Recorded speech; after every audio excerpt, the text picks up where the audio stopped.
अस्सलाम वालेकुम। प्रोग्राम दोहरा के साथ मैं हूं असदरीम खान और मेरा साथ देंगे इफ्तिखार शराजी साहब। जैसे आपने देखा खित्ते भर में पाकिस्तान का महंगाई के हवाले से शायद सबसे ज़्यादा बुरा हाल है। अब क्योंकि महंगाई 9% तक पहुंच गई है और बाकी ममालिक इसकी निस्बत कुछ ना कुछ कम इन्फ्लेशन रेट दिखा रहे हैं, तो इंडिपेंडेंट तजियाकारों का यही कहना है कि हुकूमत वक्त को इससे बेहतर मैनेज कर लेना चाहिए था। वज़ीर आज़म इमरान खान साहब का कहना था कि उनकी अपनी हुकूमत की ओवरसाइट की वजह से चीनी में और में जो बहुत बड़े बड़े बहरान देखने को मिले गुज़श्ता माह गुज़श्ता 1-2 साल, वो हुकूमत पे है और हुकूमत हर चीज़ कर रही है। तफ्तीश ऑथराइज़ किया, उसमें JIT बैठाई गई और मुख्तलिफ महकमों को ऑन बोर्ड लेते हुए ये भी कहा वज़ीर आज़म इमरान खान साहब ने कि जो भी लोग इसी तरह की प्राइस फिक्सिंग में मुलव्वस हैं, इस तरह के फूड शॉर्टेजेस या फूड क्राइसिस में मुलव्वस हैं, उनको भी कैफरे किरदार तक पहुंचाया जाएगा। अब इस सब पर बात करेंगे हम शराजी साहब के साथ। शराजी साहब, इससे कमोडिटी प्राइसेस पे आते हैं जनाब। आज की वैसे बड़ी खबर तो जो वज़ीर आज़म इमरान खान साहब ने गिलगित बल्तिस्तान में ऐलान किया है और जो हिज़्ब इख्तिलाफ के लीडरान का भी कहना था, उस पर हम आएंगे अगले सेगमेंट में। जनाब, महंगाई की ज़रा बात करते हैं और सर आपकी ज़्यादा इकोनॉमिक अफेयर्स पे मुझसे तो गहरी ही नज़र रहती है, लेकिन जब आप इस तरह के एक्सटर्नल शॉक्स करेंगे, IMF के पास जाएंगे और जो बात की जाती है कि हर एक हुकूमत जब आती है तो एक बैलेंस ऑफ पेमेंट्स के बहरान का सामना उसको करना पड़ता है, जिसके फिर नतीजे में इस तरह की महंगाई देखने को मिलती है, किस तरह देखते हैं सर? बिल्कुल बिल्कुल, आपने मेरे ख्याल में ख़ुद कुछ लोगों के भी आपने साउंड बाइट्स दिखाए हैं, लोगों के यहाँ किस तरह का इस्तराब पाया जाता है इस महंगाई को लेके।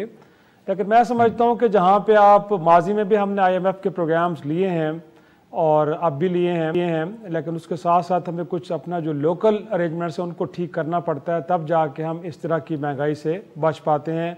लेकिन बड़ी हैरानकुन बात है कि इमरान खान साहब के जो अपोजिशन में थे और महंगाई का इल्ज़ाम बराह रास्त हुकूमत वक्त को दिया करते थे, अब वो इसका इल्ज़ाम माफियाज को या किसी और को दे रहे हैं। लेकिन जो बुनियादी गलतियां उन्होंने इक़्तिदार में आने के बाद की हैं, मैं समझता हूं कि वो हम उनको कह सकते हैं कि वो बुनियाद है इस महंगाई की। एक तो ये है कि आपने करेंसी को उसकी डिवैल्यू किया, आप डॉलर को कहीं 105 से 110 से उठा के 160-170 पे लेके गए। तो इस मुल्क के अंदर जहाँ पे घी दालें के जो बेसिक कमोडिटीज़ में असद आती हैं, तो यकीनी तौर पे जब आप अपने करेंसी को डिवैल्यू करेंगे तो महंगाई का तूफान तो आएगा, दालें भी महंगी होंगी, घी भी महंगा होगा। अब तो माशाल्लाह गंदम और चीनी भी आप इंपोर्ट कर रहे हैं, तो उससे आपको अंदाज़ा हो जाना चाहिए कि एक दाम यकीनी तौर पे आपकी नीयत ये थी कि इससे शायद आपकी एक्सपोर्ट बढ़ेंगी। एक्सपोर्ट तो बढ़ नहीं पाई, लेकिन इसने जो महंगाई के अंदर एक वैल्यू एडिशन ज़रूर की। उसके साथ साथ आपने इन 2 सालों के अंदर बिजली की कीमत के अंदर 4.25 रुपए पर यूनिट इजाफा किया असद। तो यकीनी तौर पे जो कारखाने चलते हैं उसके अंदर बिजली इनपुट के तौर पे होती है ना, तो जब इनपुट कॉस्ट किसी कारखानादार की बढ़ेगी तो यकीनी तौर पे अपनी कमोडिटीज की कीमत वो बढ़ाएगा।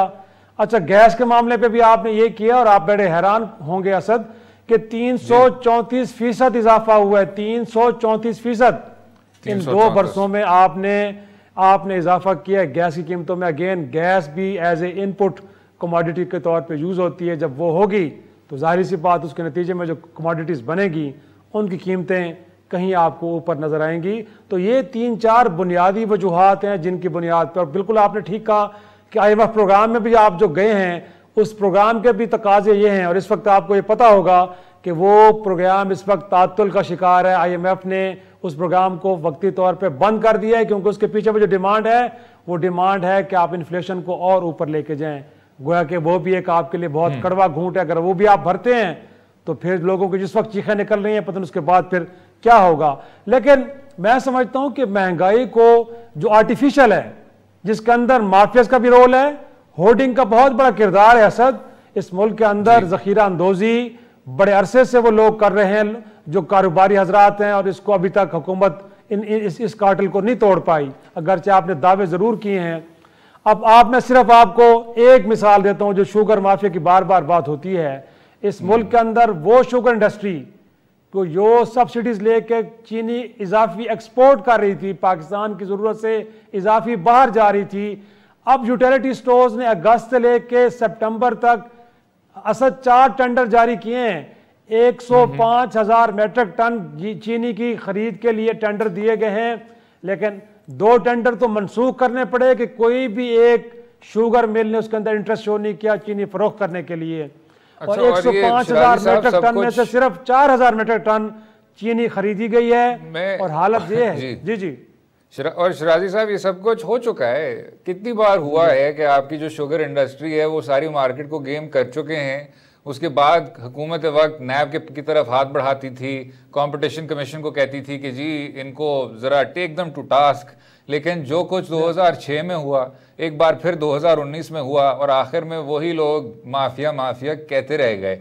अब आपने कोशिश की है JIT के ज़रिए, अभी सर जो हमने बात की थी कल कि कंपटीशन कमीशन एक्ट को अदालत उज़्मा ने, लाहौर के हाई कोर्ट ने कहा है कि इसके खिलाफ जो आइनी चैलेंजेस थे जो बिग इंडस्ट्रीज पे लेवल कर रहा था और उनमें शुगर भी शामिल था, वो गलत थे और उन पिटिशंस को खारिज कर दिया है। इसका मतलब है कि 2010 का कंपटीशन कमीशन एक्ट पूरी तौर पे इनफील्ड है और इस कमीशन को बाइख्तियार तौर पे अपने पावर्स को एक्सरसाइज करना चाहिए। तो शराजी साहब, इस हुकूमत ने तो बहुत कोशिश की है, अभी कोशिश की है ये कहने की कि we are taking this very seriously. अभी जो आपके इंडस्ट्रीज़ के वज़ीर हैं हमाद अज़हर साहब, उन्होंने भी कहा है कि 11 साल बाद कंपटीशन कमीशन को बाइख्तियार किया गया है और हम पूरी तौर पे कार्रवाई कर रहे हैं शुगर लॉबी के ख़िलाफ़। मेरा जो एक इशू है sir, and I want to put this to you, वो एक एनवायरमेंटल इशू है।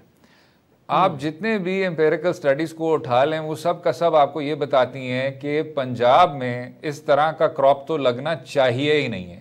बेशक आप कॉटन बेल्ट को देख लें, उसको कितना ज़्यादा नुकसान पहुंच रहा है। यील्ड को देख लें सर, जितना ये क्रॉप सुक्रोस प्रोड्यूस करता है वो सिंध के क्रॉप के निस्बत बहुत कम है और अदालत उज़्मा इस पर भी ऑब्जर्वेशन पास कर चुकी है कि आहिस्ता आहिस्ता से पंजाब वाली बेल्ट से ये शुगर को बिल्कुल ही ख़त्म कर देना चाहिए। ये इतना ज़्यादा आपका पानी खींचती है in one of the world's most water stressed countries कि आप इसको एनवायरमेंटली देख लें, इकोनॉमिकली देख लें, कमर्शियली देख लें, क्वालिटेटिवली देख लें, जनाब कोई इसकी सेंस नहीं बनती कि पंजाब में इतनी ज़्यादा आपकी शुगर इंडस्ट्री है। तो बुनियादी तौर पर इस्लाहात क्या ये हुकूमत करेगी शराजी साहब? मेरा ख्याल है जाना पड़ेगा। देखें, यही वो एरियाज है जिनको मैं कहूँ कि कम से कम इतना अप्रिशिएट ज़रूर करें कि इन एरियाज को आइडेंटिफाई किया गया है। आइडेंटिफाई करना काफ़ी नहीं असद, इसके बाद तो आपको इनिशिएटिव लेना चाहिए ना।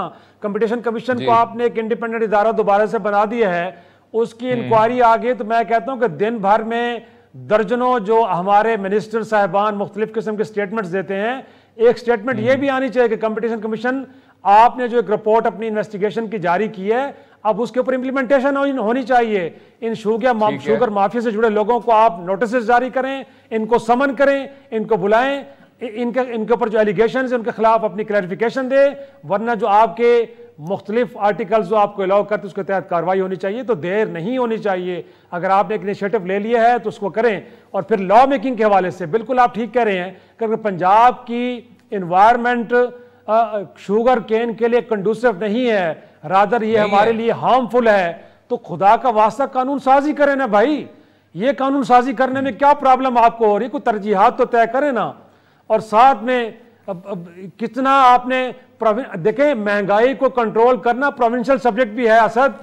आज तक आप अपने ऊपर सारा इल्जाम ले रहे। फेडरल गवर्नमेंट को यह भी चाहिए कि प्रोविंसेस को कहें कि भाई मेरे, अगर बिलावल साहब खड़े होकर बातें करते हैं तो कहें सिंध के अंदर तो महंगाई को कंट्रोल करना, अगर वहां पे होर्डिंग हो रही है, supply and supply and demand का कोई इशू नहीं है। अब देखें ना सर, अगर मार्केट्स के अंदर प्रोडक्ट्स अवेलेबल हैं अकॉर्डिंग टू डिमांड, तो मैं समझता हूं कि फिर कहां पे महंगाई आ गई भाई।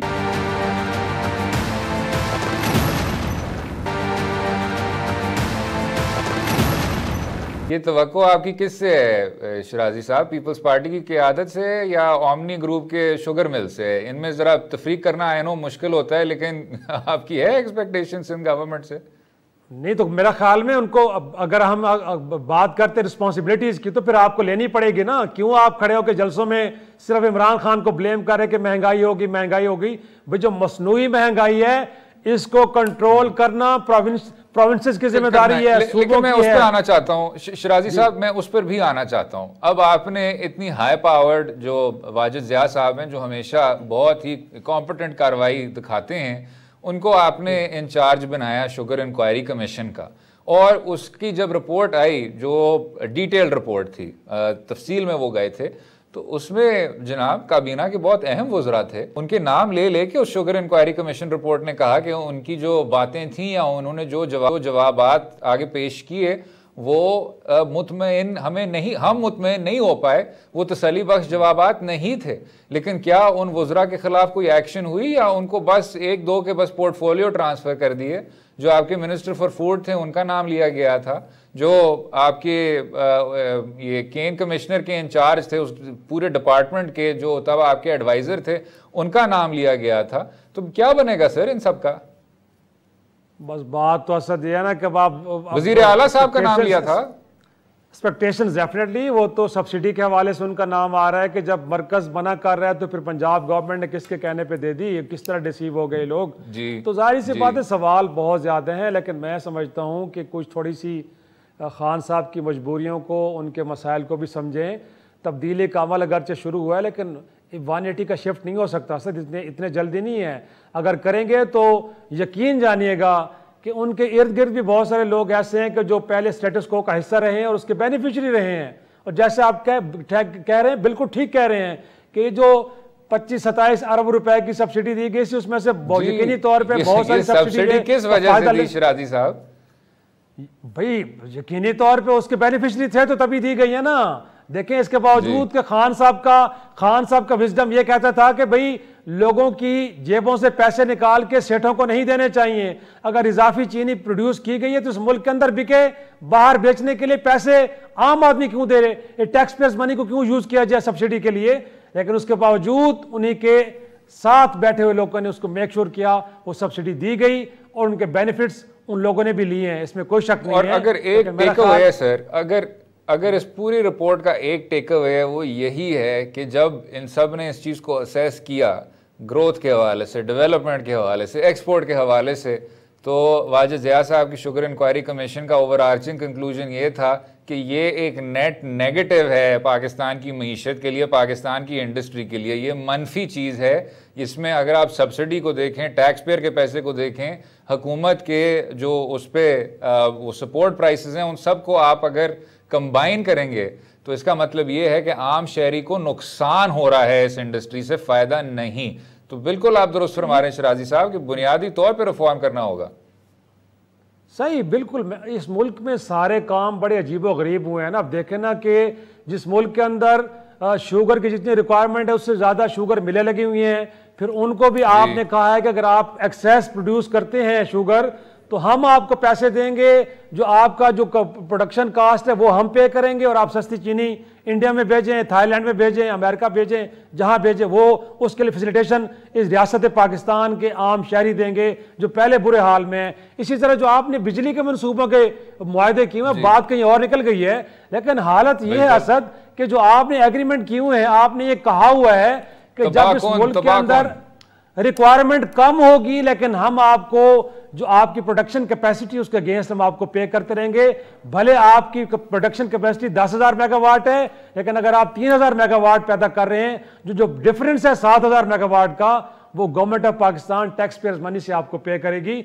बड़े निराले किस्म के मुआहदे इस मुल्क के अंदर हुए हैं और साल से चल रहे हैं। अब इन मुआहदों को एड्रेस करने की कोशिश की जा रही है, तो मैं समझता हूँ कि खान साहब ने एक कोशिश शुरू कर तो दी है, लेकिन मुझे नहीं लगता कि इसके अंदर भी कामयाब होंगे। अगेन माफियाज बैठे हुए हैं जो उसकी राह में रोड अटकाएंगे, और बदकिस्मती से ये मामला जब अदालतों में भी जाते हैं असद, तो नेशनल इंटरेस्ट के अंदर होना तो ये चाहिए कि ऐसी पिटीशन उठा के लोगों के मुंह पे मारी हुए हैं, लेकिन ऐसा हरगिज़ नहीं होता। उनको भी सुना जाता है और सारा का प्रोसेस जो पब्लिक फेवर में हो रहा होता है वो रुक जाता है। इसमें शिराजी साहब हैव अ हार्ट। मैं तो बतौर एक बहुत अदना सा वकील कहूँगा कि natural principle sir, natural law है कि भाई आप उसको समाअत दें। समाअत का हक है, हेयरिंग का हक है, जो तमाम शवाहिद के साथ बात करता है, उसके बाद आप फैसला करें। और आप ये देखेंगे कि आपकी अदालतों ने इन पिटिशन्स को अमूमन खारिज किया है। इस्लामाबाद हाई कोर्ट ने खारिज किया, सिंध हाई कोर्ट ने एक्सेप्ट कर लिया। जब ये मामला फिर अदालत उज़्मा के पास गया था, और मैं वजाहत करता चलूँ, मैंने पहले अदालत उज़्मा की बात की थी कंपटीशन कमीशन के हवाले से, that was actually Lahore high court. लेकिन जब ये शुगर का मामला सुप्रीम कोर्ट के पास गया था तो उसको भी उन्होंने जो स्टे था उसको खारिज कर दिया और कहा कि शुगर इंक्वायरी कमीशन बाइख्तियार होनी चाहिए। The prime minister was with in his mandate कि वो इस तरह की इंक्वायरी करवा सकें। अब ये शराजी साहब, क्योंकि आपको पता है economics is not my subject, ये कामरान ज़िया साहब हैं जिन्होंने एक दिलचस्प ट्विटर थ्रेड लिखा और ये है पाकिस्तान की इकोनॉमिक एनालिसिस के हवाले से। और उन्होंने कहा, और मैं आपकी ज़रा राय लेना चाहूँगा, कि जो हमारे इकॉन के एनालिस्ट हैं वो कहते हैं कि एक्सपोर्ट ग्रोथ होनी चाहिए, लेकिन फिर खफा हो जाते हैं कि हमारी करेंसी क्यों डिवैल्यू हो रही है जबकि वो उसकी फेयर वैल्यू है। साथ में फिर वो कहते हैं कि IMF में जब आप जाते हैं तो इसका मतलब है कि आप एक बहुत बड़ी इकोनॉमिक एडजस्टमेंट की तरफ जा रहे हैं जिससे अनगिनत किस्म की इन्फ्लेशन हो सकती है, लेकिन फिर वो उसके शाना बशाना सोचते हैं कि टमाटर की कीमतें ऊपर क्यों जा रही हैं। फिर उसके बाद वो कहते हैं कि स्टेट बैंक ऑफ पाकिस्तान को रेट्स बढ़ानी होती हैं और हुकूमत has to borrow heavily from banks, लेकिन फिर वो सोचते हैं कि प्राइवेट सेक्टर का जो क्रेडिट है वो क्राउड आउट क्यों हो रहा है। तो जनाब, ये मैं शायद सुहेल वड़ाइच साहब से बोरो कर रहा हूँ, लेकिन क्या ये खुला तजाद नहीं है सर? आखिर में कहते हैं कि जो बैन अल-अक़वामी सप्लाई चेन्स हैं वो कोविड से बहुत बुरी तरह मुतासर हुई हैं और साथ साथ फूड इन्फ्लेशन भी दुनिया भर में इंक्रीज कर रही है, बढ़ रही है। लेकिन फिर हम सोचते हैं और पूछते हैं कि ये सारी कीमतों में इजाफा क्यों हो रहा है। किस तरह देखते हैं शराजी साहब? Is this contradictory analysis? बिल्कुल इसमें कोई शक नहीं है, जाहिर सी बात है, ये कोई नई बात नहीं है। हम जब भी हम IMF प्रोग्राम्स में गए हैं तो उसके साथ बड़ी कड़ी शराइत होती है, हमें बहुत सारे अनपॉपुलर डिसीजंस लेने पड़ते हैं और उसका बाहर, लेकिन फ्यूचर में उसका एक जो इम्पैक्ट होता है वो बड़ा पॉजिटिव होता है। और अगर IMF की जानिब से आपको कहा जाता है कि अपनी इकोनॉमी को डॉक्यूमेंट करें तो मैं नहीं समझता कि बुरी बात है। अगर वो कहते हैं कि आप अपने टैक्स सिस्टम का के अंदर रिफॉर्म्स लेके आएँ तो मैं नहीं समझता कि बुरी बात है। अब ये वो चीज़ें हैं कि जो हमें करनी चाहिए। हाँ, ये ज़रूर है कि जब आप बिजली की कीमतें बढ़ाने की बात होती है तो बिल्कुल आप दुनिया के अंदर सब्सिडी का कॉन्सेप्ट ख़त्म हो चुका है। असद, दुनिया में कहीं ऐसा नहीं होता कि आप कोई महंगी चीज़ खरीद के लोगों को सस्ती दें।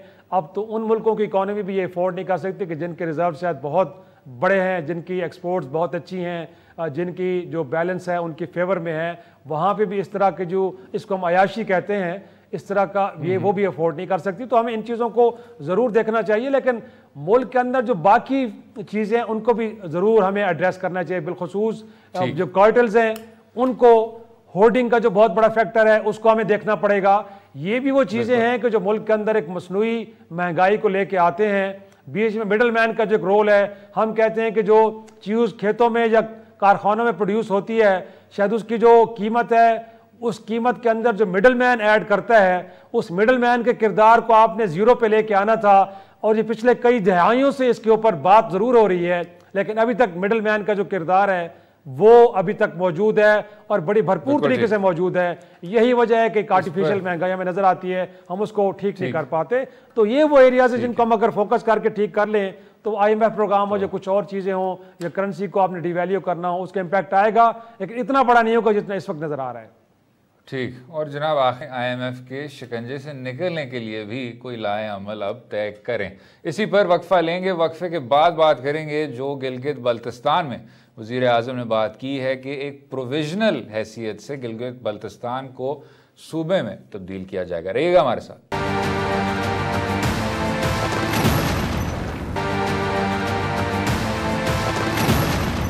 वज़ीर आज़म इमरान खान साहब ने गिलगित बल्तिस्तान में उसके योम आज़ादी 1 नवंबर को मनाते हुए कहा कि गिलगित बल्तिस्तान को प्रोविजनल हैसियत सामने रखते हुए उसको सूबा बना दिया जाएगा और कि कौम इस बात पर मुत्तफिक है।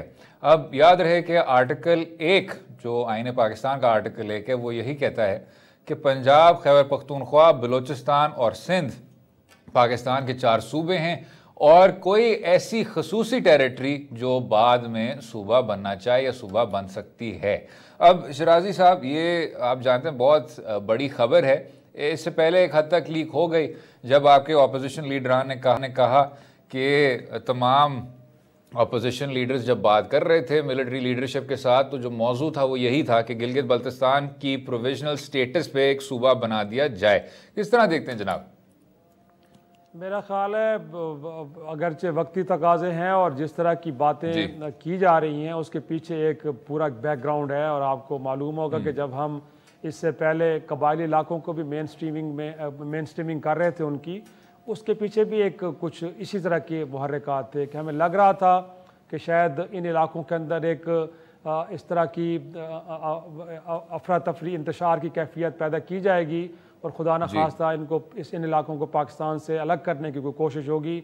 अगरचे हमें बहुत ताख़ीर से ये ख्याल आया, ये काम बहुत जल्द होना चाहिए था जैसा फाटा के मामले पे हमने किया, लेकिन बड़ी बदकिस्मती है कि जब ख़तरात हमारे सरों पे मंडलाते हैं तो फिर हम ये काम करते हैं। अब GB का भी यही सूरत हाल है, हमें वहाँ पे भी कुछ इस तरह के इशारे मिल रहे हैं कि शायद वहाँ पे भी सूरत हाल को ख़राब करने की कोशिश की जा रही है। और आपको ये मालूम है असद के CPEC को लेके जिसको कहा जाता है कि पाकिस्तान की मईशत के लिए, पाकिस्तान के फ्यूचर के लिए गेम चेंजर है, वो एक स्टार्टिंग पॉइंट है GB, वहाँ से गुजर के ये गवादर तक जाएगा।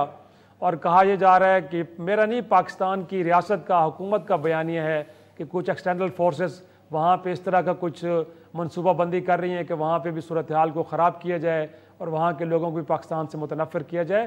तो अगेन देखिए, ड्राइविंग फोर्स वही ख़तरात हैं। इससे पहले आपने इन इदारों को, इन इलाकों को इग्नोर करके रखा। फाटा के लोग भी अगर आज गिला कर रहे हैं तो आपने उनको बिल्कुल एक तरह से नज़रअंदाज करके रखा है। और जब आपको लगा कि कहीं ख़तरा सर पे मंडला रहा है तो फिर आप मेन स्ट्रीमिंग की तरफ आ गए। अब GB के हवाले से भी यही है। बहरहाल अच्छी बात है, मैं समझता हूँ कि पाकिस्तान का हिस्सा है और उसको बाकायदा तौर पे पाकिस्तान का हिस्सा होना चाहिए, ताकि उनको भी एक जो एक लेवल ऑफ ओनरशिप है उसमें वो बढ़ेगी। जब उनको ये मालूम होगा कि वो इस पाकिस्तान की फेडरेशन की इकाई के तौर पे उनको जाना जाता है, तो मैं समझता हूँ कि एक दुरुस्त इक़दाम है। और इससे पहले भी जब आर्मी चीफ के साथ मीटिंग हुई थी पॉलिटिकल फोर्सेस की, उसमें भी इसी मामले को डिस्कस डिबेट किया गया था। और अभी तक तो हमें लग रहा है कि एक कॉन्सेंसस पाया जाता है असद कि इस इलाके को भी आप एक बाकायदा सूबे का दर्जा दिया जाए। और मैं समझता हूँ कि एक हसास मामला है, इसके ऊपर पॉलिटिकल फोर्सेस को किसी किस्म की सियासत नहीं करनी चाहिए, क्योंकि आप देख चुके हैं कि इससे पहले मकबूजा कश्मीर हाल जहाँ पे हिंदुस्तान ने एक बहुत बड़ा इकदाम लिया है और उस मामले पे भी कुछ ज़्यादा हम नहीं समझते कि हिंदुस्तान को कोई टफ टाइम दुनिया में मिल रहा है। तो इस मामले के ऊपर हमें थोड़ा सा बेहतर अंदाज में चलना पड़ेगा और ये तासुर हरगिज़ नहीं देना पड़ेगा कि कहीं हम ऐसा करने जा रहे हैं तो क्योंकि GB भी कश्मीर का हिस्सा है तो कश्मीर के ऊपर जो हमारा स्टैंड है उसका क्या होगा। हरगिज़ नहीं, GB एक अलहदा इकाई है और ये कभी भी उस तरह कश्मीर का हिस्सा नहीं रहा।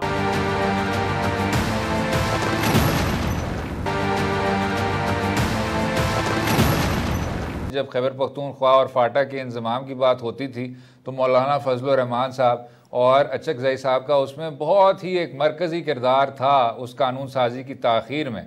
अव्वल तो उस हद तक भी ताख़ीर नहीं होनी चाहिए थी, ये मामला 20 साल 25 साल 30 साल पहले भी सेटल हो सकता था। बल्कि अगर आप सरताज अजीज़ साहब की इस पर कार्रवाई देखेंगे तो उसमें तो भुट्टो साहब के दौर से बात की जा रही थी कि इस मर्जर को किया जाए। अब गिलगित बल्तिस्तान वाला जो मामला है जनाब, उसमें भी वही सरताज अजीज़ साहब ने बहुत अच्छा काम किया और उन्हें रिपोर्ट भी प्रेजेंट की वज़ीर आज़म, तब वज़ीर आज़म मियां नवाज शरीफ साहब को, कि हमें इस पर अब काम कर लेना चाहिए। और याद रहे कि ये 5 अगस्त से पहले था। अब 5 अगस्त के बाद अगर हिंदुस्तान इस चीज़ को अपनी गैर कानूनी एनेक्सेशन से जोड़ना चाहे तो जोड़ ले, लेकिन कोई चीज़ नहीं है सर जो गिलगित बल्तिस्तान के इशू को, मकबूजा कश्मीर में जो कुछ हो रहा है कि एक फैशिस्ट मंसूबा अपनी नेटिव पॉपुलेशन को मुंतकिल कर रहा है, जो कि एक वॉर क्राइम है, जिनीवा कन्वेंशन की खिलाफ वर्जी है, अक़वाम मुत्तहिदा की रेजोल्यूशन की खिलाफ वर्जी है, उसको इस चीज़ के साथ जोड़ा जाए। एक तो ये बात। जो दूसरी चीज़ है शराजी साहब वो ये है कि गिलगित, और ये मेरे ख्याल से समझने वाली चीज़ है और हमारे जो कुछ कॉलम नगार हैं वो दूसरे डायरेक्शन में जा रहे हैं, गिलगित बल्तिस्तान की अपनी एक तारीख़ है और उनके लोगों की जो उमंगें हैं उनको तफरीक करना चाहिए बाकी लोगों की उमंगों से एज़ वेरी वेरी डिस्टिंक्ट। क्योंकि तहरीक पाकिस्तान के वक्त भी शराजी साहब, आपका तो सर तारीख़ पर बहुत गहरी नज़र रहती है आपकी, उनकी अपनी स्ट्रगल थी, और उस स्ट्रगल, उस जदोजहद के नतीजे में उन्होंने खुद अपने लिए आज़ादी पाई, और उसी वजह से हम 1 नवंबर को कहते हैं कि गिलगित बल्तिस्तान की ये योम आज़ादी है। It was a self contained struggle for independence. और ये चीज़ बाकी जो पाकिस्तान के बाकी हिस्से हैं, कहने को नॉन प्रोविजनल जो हिस्से हैं, मेरे ख्याल से इस बात को उनको तस्लीम करना चाहिए, और उसका इस बात का जो वज़न है उसको भी महसूस करना चाहिए। बहुत ऐसे तरीक़ेकार हैं कि आप दुरुस्त कानूनी वर्डिंग के ज़रिए और दुरुस्त आइनी तरमीम के ज़रिए प्रोविजनल स्टेटस इस तरह गिलगित बल्तिस्तान को अकॉर्ड करें जिससे आपका जो एक लॉन्ग स्टैंडिंग आपकी बैन अल-अक़वामी सतह पे एक, मैं समझता हूँ, एक मॉरल पोजीशन है, मॉरल मौक़िफ़ है कि कश्मीर में प्लेबिसाइट होनी चाहिए, और मकबूजा कश्मीर में हर एक कश्मीरी को हक़ खुद इरादियत है, और उस हक़ खुद इरादियत को उसको पूरा करना चाहिए प्लेबिसाइट के ज़रिए। वो जो आपकी मॉरल पोजीशन है सर, कमज़ोर नहीं होगी, ये किया जा सकता है। बिल्कुल बिल्कुल, आपने बड़ा ही एक हिस्टोरिकल बैकग्राउंड दिया, और इसमें कोई शक नहीं है कि गिलगित बल्तिस्तान का इलाका कभी भी इवन के डोगरा राज का भी हिस्सा नहीं रहा। बिल्कुल आप ठीक कह रहे हैं, बल्कि हम कह सकते हैं कि ब्रिटिश रूल के अंदर भी एक अलहदा से अरेंजमेंट्स थी यहाँ पे एडमिनिस्ट्रेशन की। कभी भी ऐसा नहीं हुआ कि इसको कश्मीर का एक हिस्से के तौर पे उन्होंने शुमार किया हो। तो बिल्कुल एक अलहदा हैसियत है, और मोर इम्पॉर्टेंटली वहाँ की 100% आबादी, जब उनकी ख्वाहिशात भी यही हैं कि उनको एक इकाई के तौर पे पाकिस्तान के अंदर शुमार किया जाए, तो मैं नहीं समझता कि फिर कोई किसी किस्म के कोई कंसर्न्स होने चाहिए, कि हरगिज़ नहीं है। और बिल्कुल आप ठीक कह रहे हैं कि GB की जो हैसियत है और वहाँ के लोगों की जो ख्वाहिशात हैं, उनको हम मकबूजा कश्मीर के साथ बिल्कुल कंपेयर नहीं कर सकते। अगर करें तो यहाँ के लोग तो पाकिस्तान का हिस्सा हैं और हिस्सा रहना चाहते हैं, जबकि उस तरफ तो सूरत हाल कतन मुख्तलिफ है। वहाँ तो लोग प्लेबिसाइट की बात कर रहे हैं, और वहाँ पे इंडिया क्या कर रहा है वो आपके सामने है। तो मैं समझता हूँ कि ये ज़रूर है कि इस तरफ जाना चाहिए, और इसमें जिस तरह होता है हमेशा कि जो गवर्नमेंट में पार्टी होती है उसको लीड लेनी होती है, तो मेरा ख्याल है कि काश ये अच्छा होता कि जब सियासी जमातों के साथ इस मामले को डिस्कस डिबेट किया जाए तो प्राइम मिनिस्टर ऑफ पाकिस्तान इस सारी डिबेट को लीड करें, और एक अच्छा मैसेज जाए खुद GB के लोगों को भी कि पाकिस्तान में जो तमाम पॉलिटिकल फोर्सेस हैं मिल बैठ के उनको ऑन कर रही हैं, और सारे मामले को इकट्ठे तौर पे, जिस तरह हमने फाटा के मामले को एड्रेस किया, इस मामले को भी हमें मिल बैठ के एड्रेस करना चाहिए, ताकि कल को तारीख में इस बात को कहीं को कंट्रोवर्शियल बनाने के लिए किसी को स्पेस ना मिल पाए। तो बड़ा एक अहम इकदाम है, लेकिन बड़ा सोच समझ के आगे बढ़ना पड़ेगा। जैसे मैंने पहले कहा और आपने भी जिक्र किया कि जिस तरह फाटा के मामले पे JUFA ने कहीं, इवन के अचकजई साहब ने, या कुछ और लोगों ने, इवन के मुस्लिम लीग नून भी बड़ी रिलेक्टेंट थी। असद, आप उसका जिक्र करना भूल गए। कानून साजी के अंदर जो ताखीर हुई उसके अंदर उस वक्त की रूलिंग पार्टी नून लीग की भी शायद मैं समझता हूँ कि कुछ था कि उसमें वो इससे पीछे रहे थे। लेकिन इस मामले पे अब जारी सी बात है, खान साहब लीड लें और बाकी सबको इकट्ठा लेके चलें, और इस मामले को जितना जल्द हो उसको निपटा देना चाहिए। और लेकिन एक बात मैं ज़रूर कहूँगा कि इस वक्त जो वहाँ पे इलेक्शन 15 तारीख को इलेक्शन हो रहे हैं, और इस मौके पे वजीर अमूर कश्मीर या बल्दिस्तान जाके इस तरह की तकारीर करें कि आप PTI को वोट दें, उसके मुकाबले में हम हज़ारों लाखों करोड़ों रुपए के तरक्याती मनसूबे देंगे। मैं नहीं समझता कि ये ज़ाब्ते अखलाक की या जो इलेक्शन कमीशन के जो रूल्स हैं उनको आप फॉलो कर रहे हैं, बरादर उनकी वायलेशन कर रहे हैं। तो PTI से मैं तवक्को नहीं करता था कि ये जो तरक्याती फंड्स उनको एज ए टूल यूज़ करें अपने लिए वोट हासिल करने के लिए। ये लेकिन वही बात है ना शराजी साहब, वही बात है कि आप अदारे हरकत में आएँ, क्योंकि इलेक्शन कमीशन को आपने बहुत ज़्यादा इख्तियार दिए हुए हैं, और हर इंतखाब के वक्त वो फिर कौम को डिसअपॉइंट करते हैं। जो वजीर साहब गए हैं उधर और उन्होंने सियासी नौयत की तकरीर की है, अगर इलेक्शन कमीशन की रूल्स की पूरी तौर पर खिलाफ वर्जी है तो आप लें उनके खिलाफ action. This is where our institutions need to take action, वरना फिर जो उन पर इल्ज़ाम लगता है कि हुकूमत वक्त के ये मातहत रहते हैं, हालांकि इनका अपना कानून इनको खुद मुख्तार करता है, वो इल्ज़ाम जायज़ लगता है। जो दूसरी चीज़ है शराजी साहब, मैं फिर भी नून लीग की हम बहुत ज़्यादा तनकीद करते हैं इस शो पे, फिर भी क्रेडिट करूँगा कि आखिरकार शाहिद खाकान अब्बासी साहब ने रिजॉल्व दिखाते हुए तमाम सियासी कुव्वतों को ले चलते हुए 25वीं तरमीम को पास कर दिया था।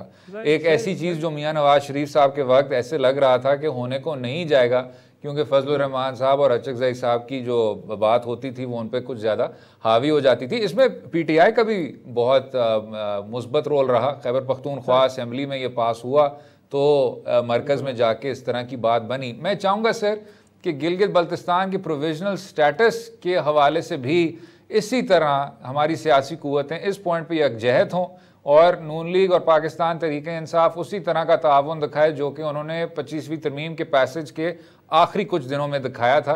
ये पाकिस्तान के लिए अच्छा होगा और जो अभी इतनी ज़्यादा सियासी पोलराइजेशन हमारे सामने है उसका शायद कुछ ना कुछ हल निकल आए। इसी पर इजाज़त लेंगे। उम्मीद है आपको पसंद आया हो। मुझे और शराजी साहब को अपनी राय से भी आगाह कीजिए और अगले हफ्ते तक इजाज़त दें। खुदा हाफ़िज़।